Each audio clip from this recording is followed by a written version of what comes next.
Un saludo cordial en el nombre maravilloso de nuestro Señor Jesucristo. Le saluda su servidor y amigo el pastor José Luis Fuentes, esta vez para tocar la lección número 8. Dos temas muy importantes dentro de todo lo que se ha venido tocando el plan de salvación. El tema que se estará tocando en esta lección, o los temas, son la reconciliación y la perseverancia. Empezamos tocando entonces el tema de la reconciliación. Reconciliación es el cambio en la relación entre Dios y el hombre por medio de la obra redentora de Cristo. La enemistad entre Dios y el hombre pecador fue anulada por la muerte de Cristo, y el hombre se reconcilia con Dios por fe en Cristo. ¿Cómo era nuestra relación con Dios? Éramos enemigos. ¿Había alguna posibilidad de reconciliación con Dios? De parte del hombre, ninguna, porque el hombre tenía una deuda con Dios que no podía pagar. De allí que la reconciliación se origina en Dios, es decir, el cambio de posición se efectúa en Dios por medio de la cruz. Efesios capítulo 2, verso 16 dice: y mediante la cruz reconciliar con Dios a ambos en un solo cuerpo, matando en ella las enemistades. Etimológicamente, la palabra reconciliación viene del griego kataiaje y se traduce por reconciliación. Segunda de Corintios 5, 18 al 19 dice: y todo esto proviene de Dios, quien nos reconcilió consigo mismo por Cristo y nos dio el ministerio de la reconciliación, que Dios estaba en Cristo reconciliando consigo al mundo, no tomándoles en cuenta a los hombres sus pecados, y nos encargó a nosotros la palabra de reconciliación. Reconciliación encierra lo que es entonces paz. Paz donde había conflicto, guerra. Implica perdón, comprensión, por lo cual nuestra mirada se va por la fe a Jesús, quien es el autor y hacedor de nuestra reconciliación. Mediador de la reconciliación. En el pasaje de Colosenses capítulo 1 del 15 al 23 nos habla del orden de la reconciliación, y citaremos para que el estudiante pueda tenerlo y escucharlo. Él es la imagen del Dios invisible, el primogénito de toda creación, porque en Él fueron creadas todas las cosas, las que hay en los cielos y las que hay en la tierra, visibles e invisibles. Sean tronos, sean dominios, sean principados, sean potestades, todo fue creado por medio de Él y para Él. Y Él es antes de todas las cosas, y todas las cosas en Él subsisten. Y Él es cabeza del cuerpo, que es la iglesia, el que es el principio, el primogénito entre los muertos, para que en todo tenga preeminencia, por cuanto agradó al Padre que en Él habitase toda plenitud, y por medio de Él reconciliar consigo todas las cosas, así que las que están en la tierra como las que están en los cielos, haciendo la paz mediante la sangre de su cruz. Y a vosotros también, que erais en otro tiempo extraños y enemigos de vuestra mente, haciendo malas obras, ahora os ha reconciliado en su cuerpo de carne por medio de la muerte, para presentaros santos y sin mancha, irreprensibles delante de Él. Si en verdad permanecéis fundados y firmes en la fe, y sin moveros de la esperanza del evangelio que habéis oído, el cual se predica en toda la creación que está debajo del cielo, de lo cual yo fui hecho ministro. Podemos observar lo siguiente: en el versos 20 dice: en Él fueron creadas todas las cosas. Quiere decir que Él es el punto principal, el punto céntrico de la creación. Cuando la Biblia dice que el mundo fue creado por medio de Él, los que no creen en la divinidad de Jesús dicen que Dios creó primero a Cristo y por medio de Él creó a lo demás. Esto no es así. Lo que quiere decir el escritor es que el elemento creacional es Cristo, que de Él proceden todas las cosas. Entonces no es un instrumento, sino el Creador, porque todas las cosas en Él son hechas. En el mundo estaba, y el mundo por Él fue hecho, dice San Juan 1:10. Y dice que Él es la cabeza de la iglesia, es decir, que Él es el generador de la vida para la iglesia, para el hombre y toda la creación en consecuencia. Colosenses 2:9 dice: porque en Él habita corporalmente toda la plenitud de la deidad. Gloria sea el nombre de Jesús. Orden creativo. Dice en el versos 15 de Colosenses 1, Él es la imagen del Dios invisible, el primogénito de toda creación. Quiere decir entonces que es el primero en todo lo que se llama creación. Después de ser el primero, es al mismo tiempo es el creador. Él es el primero antes de todas las cosas creadas, porque en Él fueron creadas todas las cosas. El orden celestial. Miremos que Dios directamente se ha interesado en darnos enseñanza de que Él tiene poder no solo en lo terrenal, sino también lo tiene en lo celestial. Orden regenerativo. Lastimosamente el enemigo, lo que conocemos en la palabra de Dios como Satanás, el querubín protector, se encargó por medio de su rebelión de descontrolar las cosas. Entonces observe que el primer descontrol se origina no en la tierra, sino en las partes celestiales. Allá es donde viene ese descontrol, esa rebelión. Y no solo daña en el cielo, sino también daña las cosas terrenales y materiales. Por eso cuando se lee en Génesis 1:2, hace mucho tiempo que ya había ocurrido ese descontrol. Cuando Dios tiene que actuar en medio de su justicia y poder para destronar, para echar a este enemigo, no solo de él, sino también de todos nosotros. Lo que hace para ponerle orden y control a todas las cosas, y él empieza en la misma gloria en el cielo, porque él es el que ha hecho todas las cosas y él conoce perfectamente. El hombre y su creación. Cuando el hombre es creado, el hombre por naturaleza cree en Dios, pero al mismo tiempo por su instinto tiende a ser desobediente.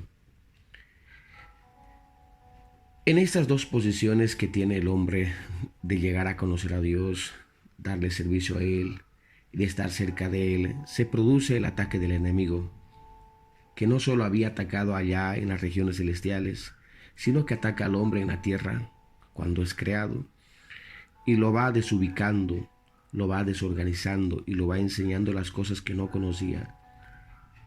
Satanás crea un dominio sobre el hombre y el hombre se hace desobediente, altanero, violento, violador de las leyes y principios divinos. Se rompe la comunión, la paz, el entendimiento entre Dios y el hombre, y ahí es cuando vienen las promesas. Génesis capítulo 3 versos 15 dice: y pondré enemistad entre ti y la mujer, entre tu simiente y la simiente suya. Ésta te herirá en la cabeza y tú le herirás en el calcañar. Aquí aparece la promesa del Mesías. Dios no olvida a su creación. El orden natural es el que ofende debe venir a pedir perdón y brindar una oportunidad. Parece que los escritores de la Biblia a través del Espíritu Santo dicen lo contrario. Dice: si fueres al altar y allí te acordares que tu hermano tiene algo contra ti, ese hermano que tiene algo parece que es el que guarda el rencor o el resentimiento.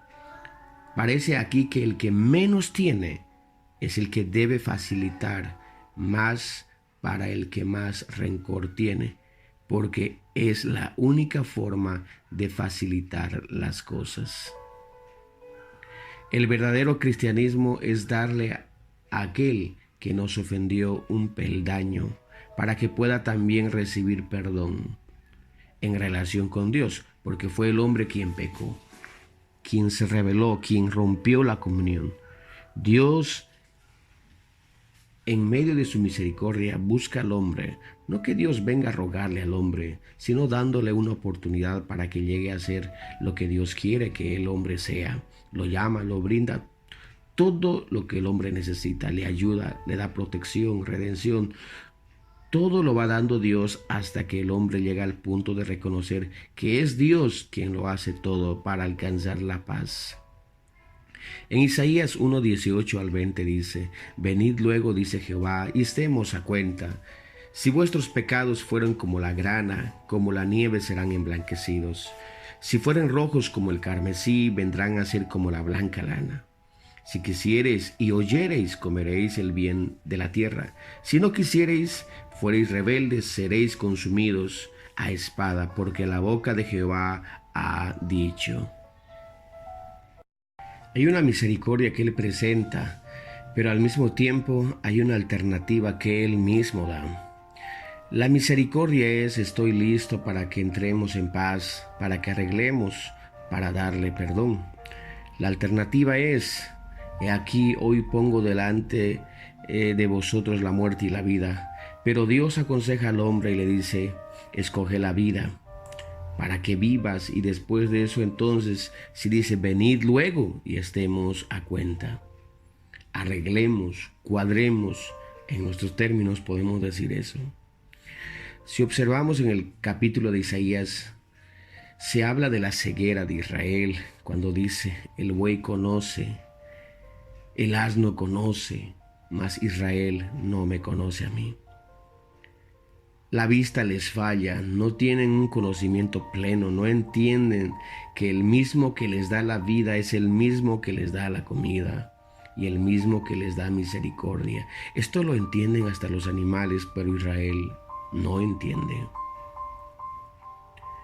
El autor de la reconciliación. Dios es el que propone la iniciativa. Él es el inventor, Él es el protagonista de lo que puede ser paz, de lo que puede ser reconciliación. Lo que vino a hacer en la cruz del Calvario es mostrar lo que ya tenía, esa paz, esa misericordia, esa voluntad, esa reconciliación, mostrándole al hombre más claramente, no tanto pensar que en la cruz lo hace, porque Él siempre lo ha hecho, Él siempre ha tenido misericordia. Misericordia y juicio son el asiento de su trono. Con misericordia y verdad se corrigen el pecado. La misericordia no solo aparece en el Calvario, sino que en el Calvario es el escenario donde se muestra toda la misericordia que Él ha tenido con el hombre. Colosenses 1:26 al 20 dice: por medio de Él reconciliar consigo a todas las cosas. Hay una versión que dice consigo mismo. Por medio de esa manifestación en carne es el medio para el sacrificio. Esa manifestación en carne es lo que utilizó Dios para tomar forma, para poder tocar, ver, palpar, oír, sentir. Un aspecto de la obra redentora. La reconciliación es un aspecto de la obra redentora de Cristo, es decir, de la restauración del pecador, de la comunión con Dios. El pecado y la rebelión de la raza humana han dado como resultado la hostilidad contra Dios y el distanciamiento de Él. Efesios capítulo 2:3 dice: entre los cuales también todos vosotros vivimos en otro tiempo, con los deseos de nuestra carne, y éramos por naturaleza hijos de ira, lo mismo que los demás. El verso 21 dice: y a vosotros, en Colosenses 1:21, y a vosotros también que erais en otro tiempo extraños, enemigos en vuestra mente, haciendo malas obras, ahora os ha reconciliado. Esa rebelión provoca la ira del juicio de Dios. Pero es Dios quien propone la reconciliación en su manifestación en carne. Mediante la muerte expiatoria, Dios ha quitado la barrera de pecado y ha abierto un camino para que el pecador se vuelva a Él. Segunda de Corintios 5:19 dice que Dios estaba en Cristo, reconciliando consigo al mundo, no tomándoles en cuenta a los hombres sus pecados, y nos encargó a nosotros la palabra de reconciliación. Así que somos embajadores en nombre de Cristo, como si Dios rogase por medio de nosotros. Os rogamos en nombre de Cristo, reconciliaos con Dios. Pablo dice como si Dios rogase por medio de nosotros, y no dice que Dios está rogando. Quien ruega no es Dios, sino el que predica. Pondremos un ejemplo.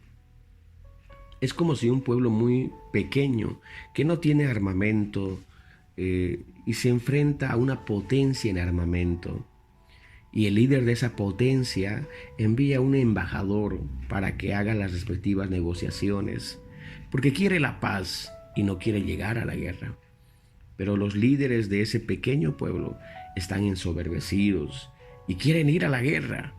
Y es entonces que el embajador de la potencia, que conoce lo que se viene para ellos de parte de su nación, sabe que ese pequeño pueblo no podrá contra la ira y armamento de su país.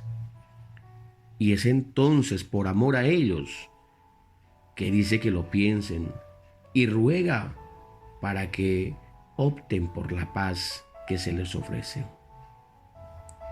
Entonces el que ruega no es el líder de esa potencia, sino el embajador. Esa es la figura de todo cristiano, que es un embajador y que sabiendo lo que viene para el mundo pecador y rebelde, entonces toca muchas veces hasta rogar para que acepten la paz que Dios ofrece. Entonces la reconciliación llega a ser eficaz para cada persona mediante su arrepentimiento y fe en Cristo. A la iglesia se le ha dado el ministerio de la reconciliación. Quiero aclarar que este ministerio de reconciliación no es solo para los pastores o líderes, sino para todo aquel que ha sido rescatado del pecado, por lo cual lo llama a todos a que se reconcilien con Dios. Reconciliación para el hombre. La obra de Cristo en la cruz, cuando está orientado al hombre, se lo llama reconciliación, y es una doctrina específicamente del Nuevo Testamento, donde se usa para expresar el verbo katallazo, como ya hemos definido anteriormente. Los términos son reconciliar y reconciliación. Entonces dice la palabra de Dios: porque si siendo enemigos fuimos reconciliados con Dios por la muerte de su Hijo, mucho más estando reconciliados seremos salvos por su vida. Romanos 5:10. Todo esto proviene de Dios, quien nos reconcilió con Dios y a ambos en un solo cuerpo, matando en ella las enemistades. Efesios 2:16. Gloria sea el nombre de Jesús. La Biblia no afirma jamás que Dios se reconcilie antes de la muerte de Cristo. Su justicia demandaba la ejecución de los castigos, pero después de la muerte de Cristo, esa misma justicia ha quedado libre para salvar a los perdidos. Y así concluimos el tema de la reconciliación. Entramos a tocar el tema de la perseverancia. Este es un tema muy importante, particularmente para todo aquel que pueda escuchar y podamos sacar el provecho a lo que la palabra de Dios dice con respecto a lo que es la perseverancia. Tomando la palabra griega epíseno, que quiere decir continuar, permanecer. Entonces, cuando hablamos de perseverar, estamos hablando de continuar y permanecer, indicando pues una perseverancia en el continuar. Otros términos griegos utilizados en el Nuevo Testamento hablan de ser firmes, denotando el persistir firmemente en una cosa y dando un cuidado constante de ella. Perseverar entonces indica una lealtad persistente y diligente. Es quedarse en un lugar en vez de abandonarlo. Es ser continuamente constantes, ahondando ideas. Podríamos concluir que es la firmeza y la constancia en la ejecución de un propósito. Áreas en las que debemos ser perseverantes. Lucas capítulo 8:15 dice: en dar fruto con perseverancia. Es decir, que tenemos que estar dando siempre continuamente frutos hasta que la demostración continua de la obra de Dios en nosotros, es decir, que el creyente vaya creciendo. También cita que debemos de perseverar en hacer el bien, Romanos 2:7. Perseverar en la oración, Efesios 6:18. Persistir en la doctrina. Cuán importante es permanecer en la doctrina apostólica. Mucha gente se pregunta y dice: ¿cuál será la doctrina? Es necesario volver a la Biblia, es necesario leer Hechos de los Apóstoles. Vivimos en un tiempo donde hay un montón de vientos de doctrina en estos últimos tiempos que están apareciendo, pero es menester, es importante persistir en la doctrina apostólica. Permanecer en Cristo, San Juan 15:4. Perseverar en la fe, perseverar en la gracia, perseverar aún bajo condiciones penosas, Mateo 10:22.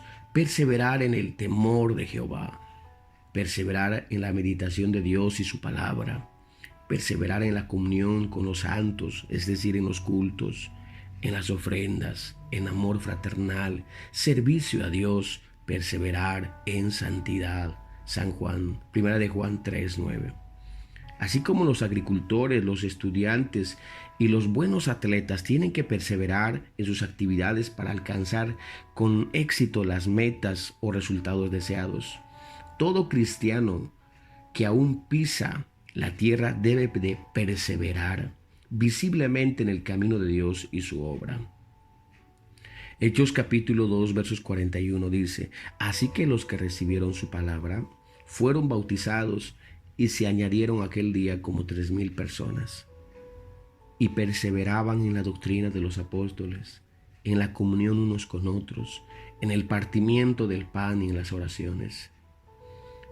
A Timoteo se lo aconsejaba: ten cuidado de ti mismo y de la doctrina, persiste en ello, pues haciendo esto te salvarás a ti mismo y a los que te oyeren. Thomas Edison, inventor de la lámpara o foco, tuvo 1000 esfuerzos fracasados antes de crear una batería para almacenar electricidad.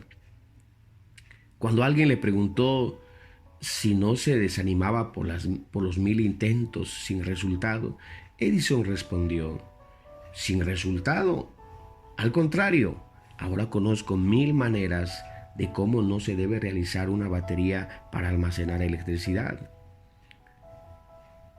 Pero pienso que el mayor ejemplo de perseverancia es nuestro Señor Jesucristo, quien vino a este mundo con un propósito de salvar y de redimir al hombre.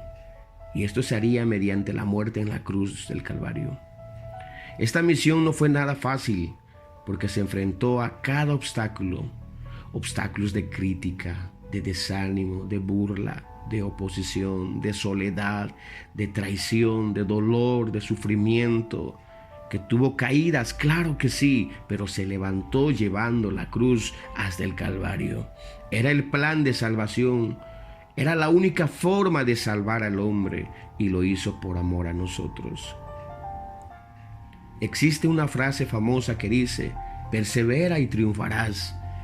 Las personas perseverantes son aquellas que, a pesar de sus errores y fracasos y obstáculos que se interpongan en el camino, siguen firmes entre su objetivo y la meta y alcanzar. El ser perseverante nos ayuda a ver victorias espirituales, familiares, académicas y mucho más. Le animo a que persevere estudiando, capacitándose para servir mejor al Señor. ¿Cuántos no habrán comenzado con usted pero hoy no están? Tal vez en su vida cristiana empezaron muchos con usted, pero hoy no están. Yo le invito a que persevere. Nuestro objetivo y meta a alcanzar es que Cristo sea formado en nosotros. Tal vez es allí donde cada día tenemos que luchar con nosotros, que Cristo sea formado en nosotros, porque es solamente en Cristo donde se encuentran las victorias. Nosotros somos débiles, pero Él es fuerte. Somos limitados, pero Él es todopoderoso. Es normal que muchas veces nos sintamos solos, sin fuerzas para seguir adelante, pero recuerde que no estamos solos. Dios nunca nos ha abandonado. Él ha prometido estar con nosotros todos los días hasta el fin del mundo. Que nuestro Señor Jesucristo le bendiga y le fortalezca. Dios lo bendiga.